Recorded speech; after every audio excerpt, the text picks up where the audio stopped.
Hello everyone and welcome to our sessions on digital heritage inspection and survey, which are kindly funded by Historic England. This is a programme of 10 sessions for learners of different experiences and backgrounds to find out more about how digital models and digital twins are being used in the heritage sector. There's a WhatsApp group where the learners can co-mentor and share resources too. My name is Linda Jubb and I'm your host today. I'm a Chartered Building Surveyor and Fellow of the Royal Institution of Chartered Surveyors. Our practice, Jubb Clues, specialises in the survey and repair of historic buildings. This is part 6 of our sessions on digital models. We're going to take you through some of the practice guidance that's been issued by various bodies and also give you some directions on where you might go to do further learning. I'm really delighted that we've got a guest here today, which is James Kavanagh from RICS. James, can you pop your camera on and say hello to everybody, please? Hi, Linda. How you doing? Hello, James. There you are. Sorry, we're still admitting people as well. That's It's lovely of you to come. Of course, delighted. What we're going to deal with today is a guide really as to where you can find published standards around digital twin models and surveying. They're not all necessary. There's a lot of published guidance out there. So I think part of the art of today will be knowing where to look for the things that you need and then going on to plan your own further learning and reading based on where you think the gaps are in your knowledge. This is a part about standards. I've given you the choice there of RICS standards, Historic England standards. TSA is the Survey Association. You may well, as a practitioner, be using their standards. They've got some amazing client guides as well, if you haven't seen those, or whether there are other standards that you are using. I think maybe tick other if you're not using any of these standards as well. Okay, so it does look like most people who are in this session at the moment have used or are using RICS standards. I'm very much hoping that, James, you voted for RICS, did you? And there's a good proportion of people here from heritage sector using Historic England standards.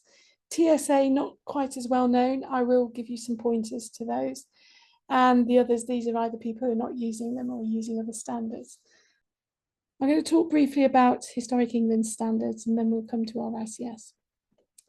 So the survey specification that you may have heard mentioned already, that we really want you to, if you pick up no other standard through this course, is the Geospatial Survey Specification Standard. And it's very similar in some ways to the RICS standard because it is helping clients to specify what it is they want when they commission these models. And hopefully in this course you'll have learned enough about what goes into making a model and what things we take into account, such as health and safety, the level of detail, what kind of outputs you need from us for you, if you're client side, to be able to use the survey specification standard. I think it's user friendly, I think it's self-explanatory, but I'm interested to see what other people make of it. There's also a standard from Historic England on laser scanning, which is slightly older and in some ways is superseded by the geospatial standard, but it's good because it goes into a lot more detail about that particular methodology. There's also their standard on photogrammetry. What I found interesting about this standard is that it also it works at lots of different scales, but it's got some directions for use on very small objects and portables, which might be part of the cultural heritage world that isn't maybe covered by the RICS standard. James will tell me whether it is or not. And the other thing that I've really been promoting to you is the Technical Tuesdays, which are the free weekly webinars. They cover all sorts of conservation issues, from defect diagnosis to climate change. But there have been a number of really good sessions which are on the subject of geospatial and digital models.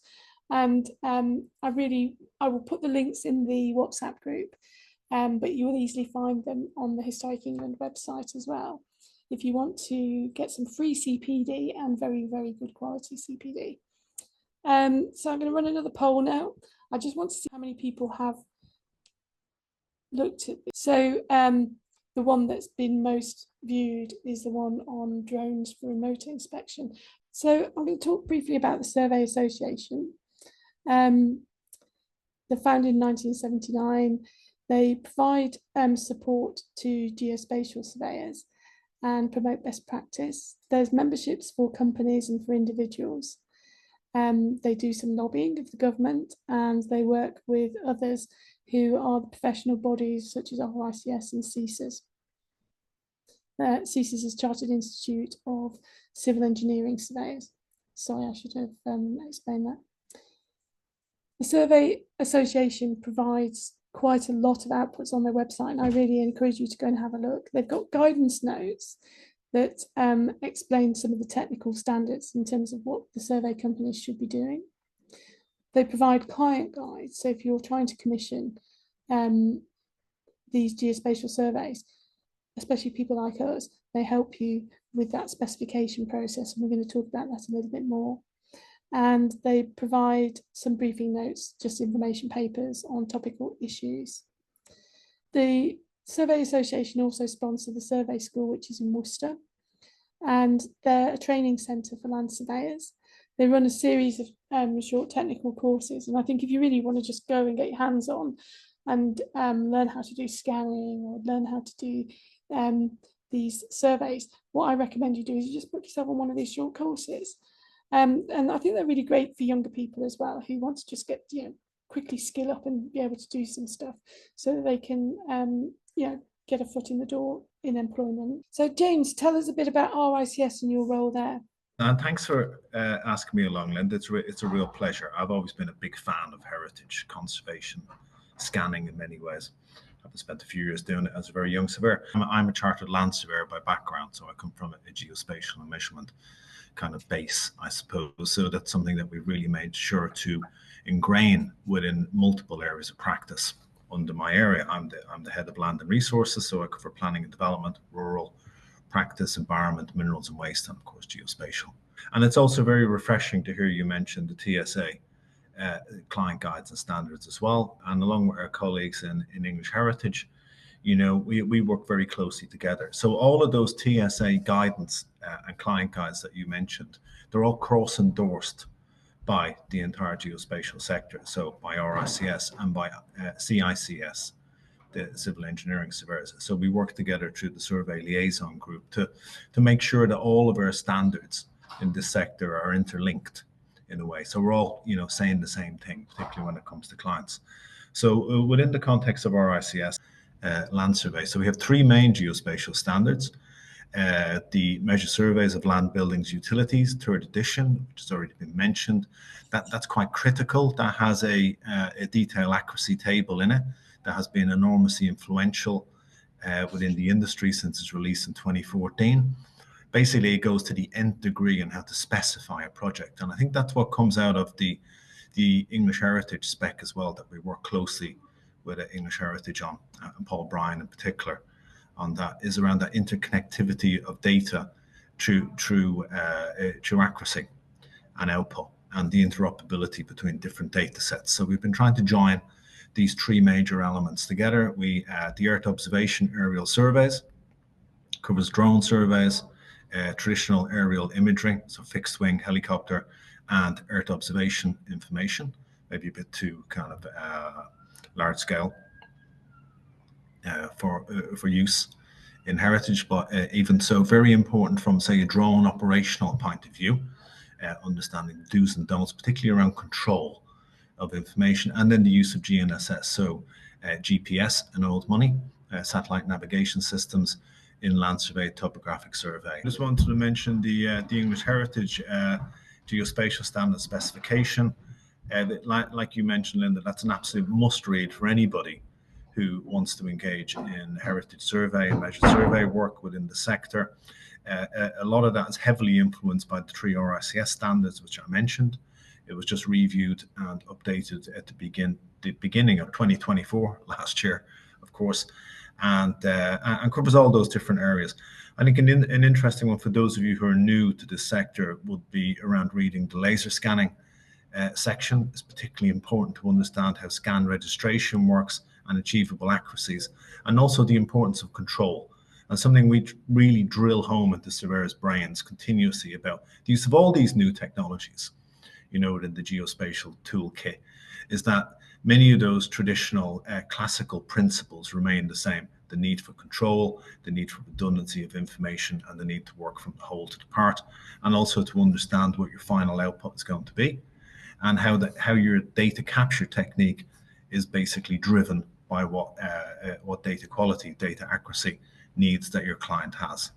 And also this interoperability with photogrammetry. Linda mentioned photogrammetry. That may be a new term for many of you, but really laser scanning is essentially what terrestrial photogrammetry would have been probably a couple of decades ago, but many of those principles still remain, particularly those issues of control and overlap, and of course scan registration, which is particularly important. And so just going on to the accuracy and control thing, just quickly, I've taken a couple of snapshots. One from on the left-hand side from the English Heritage Geospatial specification. And the other one then is a snapshot from the Measured Surveys RICS specification. So you can see that we're still talking about scale. That's the way that many of our colleagues, certainly in engineering and architecture, talk. Many people in geospatial will actually talk about accuracy that's achievable, so plus or minus 5 millimeters, 10 millimeters, etc. But we still relate it back to scale within this context, for instance. But you can see we're talking about very, very high accuracy information, particularly in close range scanning. So to achieve that level of density, you know, you can kind of do a bit of overkill mainly on it, and that's something when you're using this type of tech you need to be quite careful of, because you know point density can increase an enormous amount of noise within the surveyed data that's been captured by a laser scanner. You know, so you'll end up with a lot of information within that, an enormous point cloud. Just to give you an example and of this, we had the RICS scanned a few years ago now, when we were in the early days of BIM, probably about 2014 to 16 or so. And of course, the models that were returned to us, none of us had computers that were powerful enough to be able to view them in the first place. So these data sets are huge.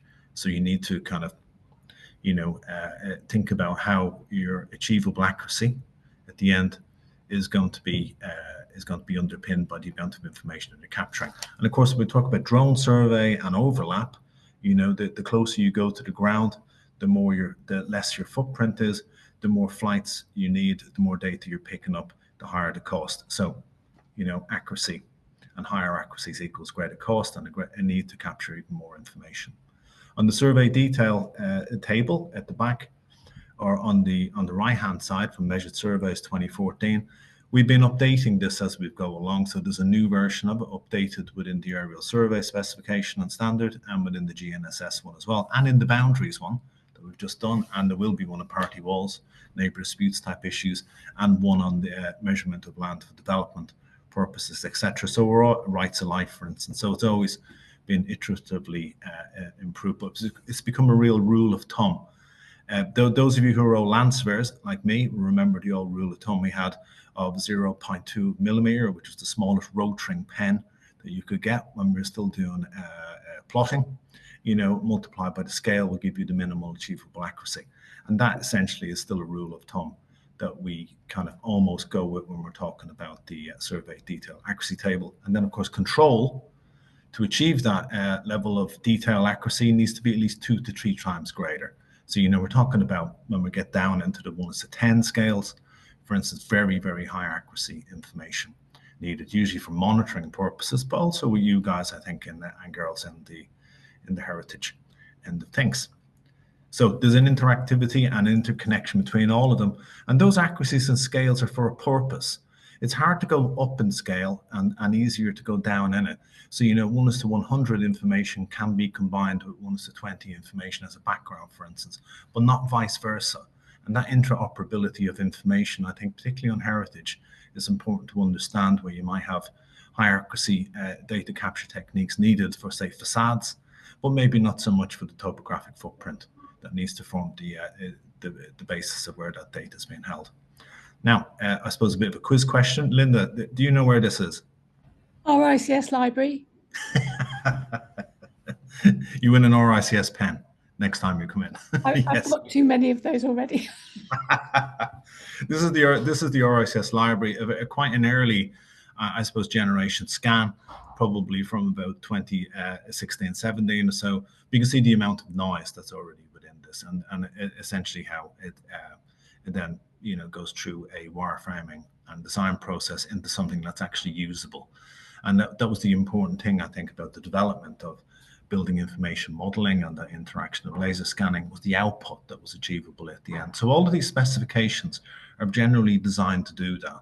They're designed to help with achieving the accuracy that's agreed and the output that's agreed with clients, vice versa. And the English Heritage one, another reason why it's good to look through, because it's kind of evolved on from the RICS measure surveys.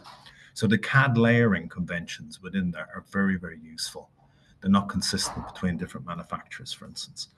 And also the data exchange and the things they do, like you will have a data exchange mechanism that is tied into the type of system that you're using, but there's also the E57 kind of common data exchange. So that exchange of data to clients, I think, is a very important part of the of the scope. So when you're thinking about the specification behind a measured survey for heritage purposes, the delivery at the end, as well as the achievable accuracy, is just an important consideration as the data capture techniques that you're thinking of using. Okay, Linda. Thanks so much, James. I'm really glad that you dwelled on accuracy and those level of detail tables, because it's quite a lot to get your head around if you're not a geomatics surveyor, because I know that all the geomatics, the geospatials we use those two interchangeably, have that in their DNA. That's almost the front of mind when they're producing this data, because as you say, you can get too much data for your clients. It can be too clunky, and in this series we've been talking about how do you share it as well, how do you store it. There's very, very good reasons why you wouldn't get too much data. It's not true that more data is better. No, true, very true. And that's the thing, Linda. I think that's the critical thing about that initial conversation with the client, is about what do they expect at the end of this. I'm in RICS HQ now, and the Treasury building's just across the road, as you know. I've seen the front of that building scanned about 10 times. Okay, not for heritage purposes. The last time I went out and asked surveyors, why are you doing this model again for the umpteenth time? And it was basically so they could get an idea of the window sizes for the window cleaning contract.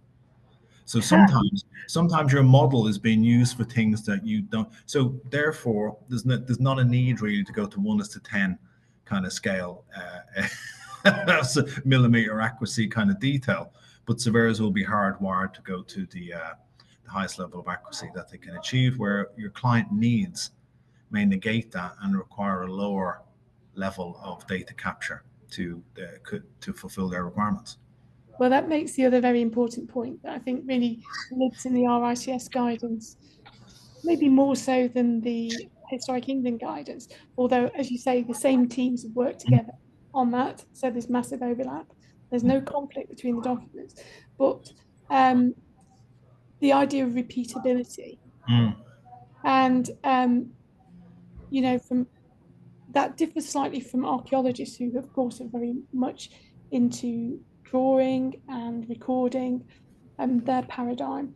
The two intersect in that geospatial guide.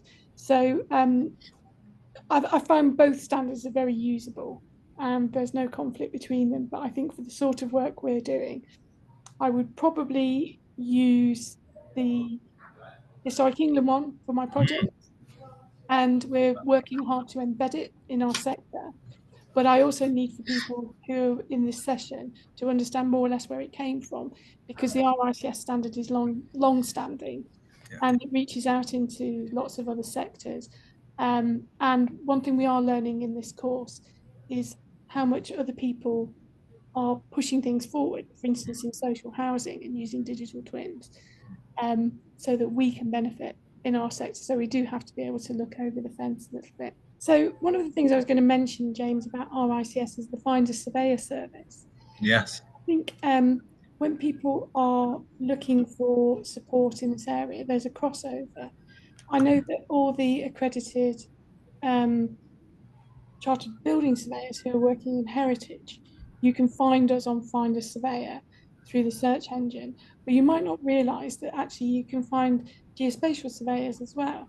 Yeah. What we don't do though, I don't think, James, we've got anybody who's listed as a crossover at the moment. Who's Probably not. No, probably no, not. I no. think, but yeah, that's right. All surveyors who offer those services are added onto the Find a Surveyor thing. But I think they find it difficult. So say that is heritage a specific tag that you can pick on Find a Surveyor? Yeah, so this just shows you the scale of our ICS, because there are so many disciplines and so many different qualifications within our ICS. But we have a conservation accreditation scheme. It's only got about, I think we've got about 165 registered practitioners who are specialists in historic environments, who are there on the webpage that can be searched for. But there isn't, within that, they're mostly building surveys. There's some QSs, but at the moment we haven't got any geospatial specialists. So one of the purposes of this course and these sessions is to look for development opportunities in the future. The other institution I was going to mention today is the IHBC, which is for historic building conservation. There are some geomatic surveyors, I think, who are members of IHBC. And this operates for me as an RICS member as a dual qualification. So it recognises that I'm a surveyor, but I'm also, as an IHBC member, a conservation professional. There are other accreditation registers as well, specialist ones for architects and for engineers. And again, they're all listed on the Historic England website, but they also exist for Scotland and for the Republic of Ireland as well. At the moment, the RICS register is global, and IHBC, I think, is pan-UK, but I'm not quite sure on the territories for those. I will check for you if you need to find out more. IHBC, I think the jewel in the crown of IHBC is the annual summer school, where we get together, and that's a great place if you're new to heritage to come and meet us. And we have walking tours, and it's a very accessible event. It's always lovely because it's in June, and we get to go and look at a historic city somewhere. This year we're going to Shrewsbury, so obviously we'll have Shrewsbury Flax Mills as one of our case studies. There's a toolbox there of guidance notes and resources similar to TSA. You can dive in there and find out things. And we've got some online learning through CPD. They have a thing called HESPA, which is the Service Provider Recognition, and this recognises practices rather than individuals who are providing heritage services, peer mentoring. One of the outputs from this session will be the peer mentor group, and I intend to keep the WhatsApp group open for about 3 months afterwards. James, can you tell me a bit more about learning for geospatial inside RICS? What sort of training? There's no peer-to-peer mentoring, as I understand it, inside RICS, but we do have counselling and supervision. Yeah, that's right. Well, in the APC process, there are counsellors and a full system behind that. So there's a geospatial survey APC route and a SOC, and also one kind of ingrained within the land and resources pathway as well. We also put a lot of effort into our advanced apprenticeships, level 3, which is done at the Worcester Survey School, like you just mentioned earlier, the TSA school, and then level 6, which has been taken up by a couple of universities, which we're very keen on, as basically filling an enormous capacity gap we have within the sector that's been caused by various issues. And then, of course, level 7 as well. So there's numerous master's degree courses around UCL, for instance, or Newcastle and Glasgow and Edinburgh, within RICS, there's the Geo Business event, which I would raise, which is on from I think it's the 4th and 5th of June in Excel. So it's Geo Business Show.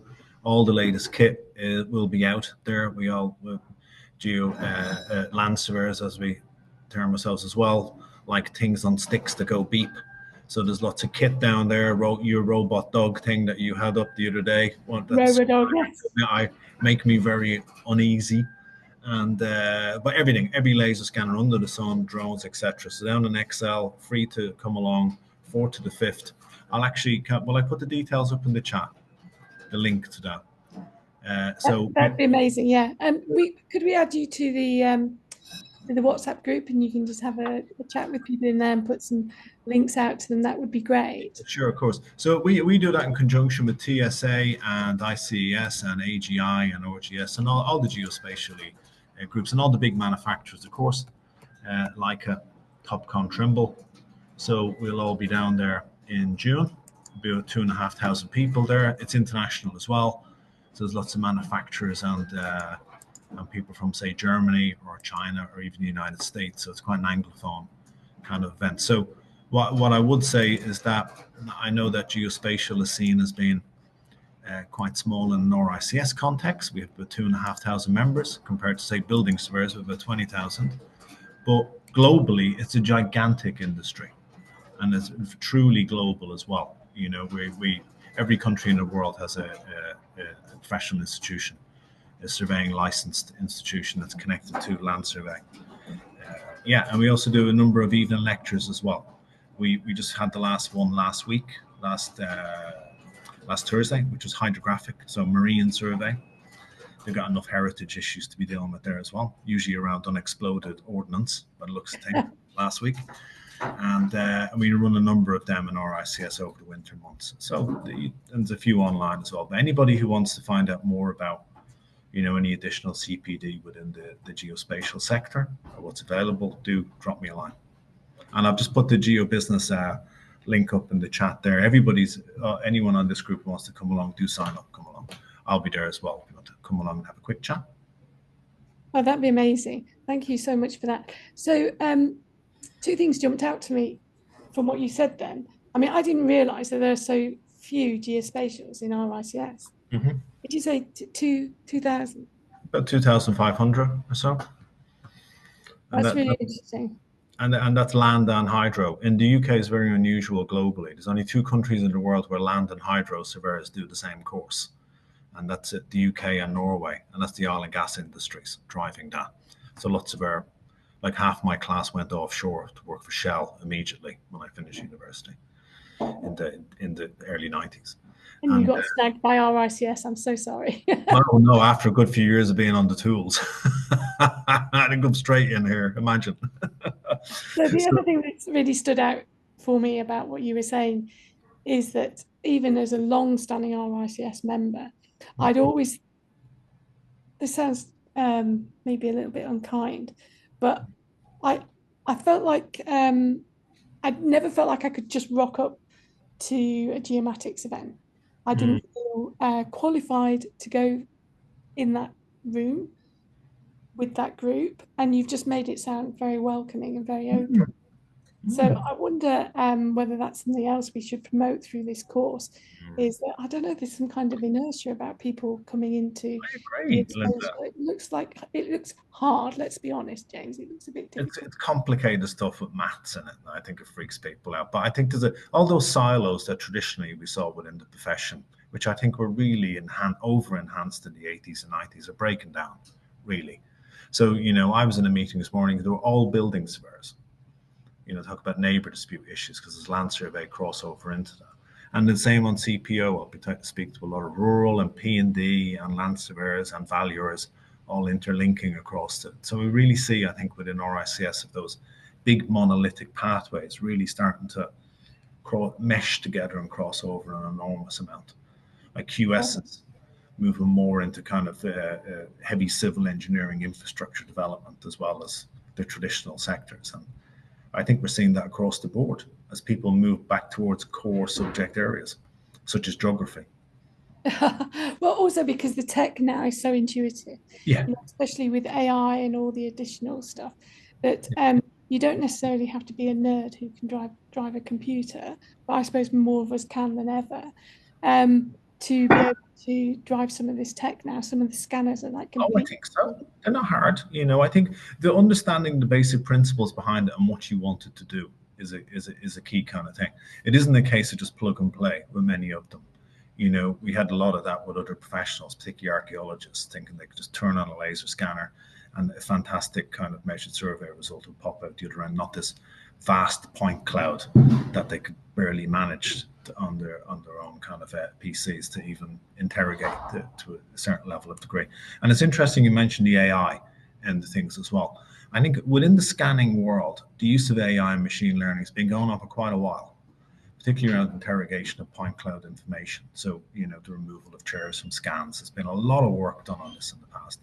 So I'd be really interested to see what your group thinks on the potential for AI within that wider area of heritage conservation and measurement, and what it could be potentially used for. Yeah, I think it's one of those things we're on the cusp now of being able to. I know Alan Forster, for instance, up at Heriot Watt has done amazing stuff on that, and his school continues to study and push forward research. And I think there probably is capacity within Historic England's research programme going forward to look for opportunities where AI can, as you say, join the dots between different disciplines, as well as taking over some of the just sheer laborious work that's background work within our different task areas. I think that there's a lot for them to reach out to. Like the Americans have just been in touch with me. We have a lot of strong links over there, people like Chris Gray, etc., with the Guggenheim Museum. So the Americans are looking at their heritage specifications being updated, and I think there's a role for that kind of crossover, kind of globally. There's a lot of different professional surveying institutions around the world looking at this type of work, and the Americans are particularly interested in AI as well. So we'll be reaching out and linking into these development of specs globally. So I'm sure when we speak again, we'll have even more to talk about from an international point of view. I don't doubt it. I think having this session maybe every year would be a good thing to do to keep it up to date. I've got something here from Wyn at English Heritage. Wyn, are you going to tell us about what you're up to? Hi. Yeah, I'm not sure if this is the best place to mention it, but being able to link digital models to spreadsheets seems to be one of the key links that's missing in all of this. And I'm talking to some software designers about setting up a system that can do this online as a platform, and would also work for not for massive projects, but for smaller projects to share for procurement, to be able to identify things you've tagged on a digital defects you've tagged on a digital model, and be able to gather a few together and share them online for people to quote for. So I'm looking at sort of setting this up as a community interest company, and I need guinea pigs, so I need some people. If anybody here would like to take part in this over the next few months, I'd be really Louise, you'd love to do that, would you? Yeah, she's waving a yes, please. And Yeah. actually, I'm hoping that Kim might be coming at some point, who's in your team as well, Oh yeah, Kim, to help brilliant. us pull that together. I mean, that is a really good use of this group. Is if you want to pilot anything, is to try. It's not the dreaded K2 though, is it, Wyn? No, definitely not. No, it's it's a simple system that will keep your data online, but you can also easily download it. So if you don't trust or if you want to keep a backup, you can still do it. So it's really nice and flexible. It's essentially connecting spreadsheets with the tags on digital models, as in Sketchfab, for example. But you'll be able to on a pad, for example, in the field, you can actually enter the defects in on a tag, and they'll simultaneously appear on the spreadsheet. And the spreadsheet will also allow you to record other details like QS estimates and things like that. So it should do sort of everything you kind of need to. The only difficult bit is going to be which models you upload. Whether they're going to be Sketchfab, whether that's the right quality, whether it's Matterport, and Matterport will allow us to do interiors as well. So there's lots to talk about there. So anybody who'd like to engage with this, yeah, please get in touch. It'd be really good. Good, thank you. Yeah, I'd love that. And you know, following on from that experience we had of, you know, trying to get contractors to work with QR codes, to work with models, and to really lighten the load in terms of getting quotes and so on, because obviously the appeal to me of your project already is that it ticks two of my boxes: less writing up at the desk because I'm doing it in the field, and two, that I can be omnipresent through these digital models, which yeah, short of putting myself in some kind of duplicator, I don't know how I'm going to do that. I've got one more observation from Gordon. Thanks so much, Wynne. Gordon, you had an observation about Rex. Is he still here? Gordon Johnston. There's one of those hydro people I was talking I am still here, yeah. It's so very interesting. You know, so I'm geospatial with I guess I focus on the rec side, and many are they're war graves. You know, they're not to be touched. But they also contain quite precious other parts of either the wreck itself in terms of metal and minerals around these wrecks. Fish are attracted to them, so sometimes people, you know, create a wreck, a man-made wreck, purposely to create a sort of man-made reef. But it's just the sheer quantity of them, and we know where most of them are, but not all of them. And some, like the ones in the Thames estuary, which are full of explosives, we want to be very careful not to see them damaged. So there is quite a lot of monitoring that goes on. And I think actually the specifications that we've heard about, some of it works in the offshore community, other bits it's harder to apply. So it is very much about having that discussion with often a client who isn't necessarily terribly familiar with measurement and analysis of those big data sets. So yeah, it's been really interesting. But I just thought I'd give you a sense of the scale of the number of wrecks. Thank you. That's really useful, because in terms of the designations, obviously the wrecks are probably one of the least mature of all the designations that Historic England has been looking after, and I've got no idea how they're coped with by CADU and Historic Environment Scotland. So I'm going to go away and do some research for you as well, Gordon. If there are any other questions, now is your chance. We've got no other questions. In that case, I'm going to say a huge thank you to James. Thank you so much for coming today. Really enjoyed it. I learned a few things myself, and that's really embarrassing considering how long I've been an RCS member. Thank you, Wynne. We're going to have a go piloting your thing. Gordon, everybody who's participated today, thank you so much, and I'll see you all next week. Thanks now. Bye.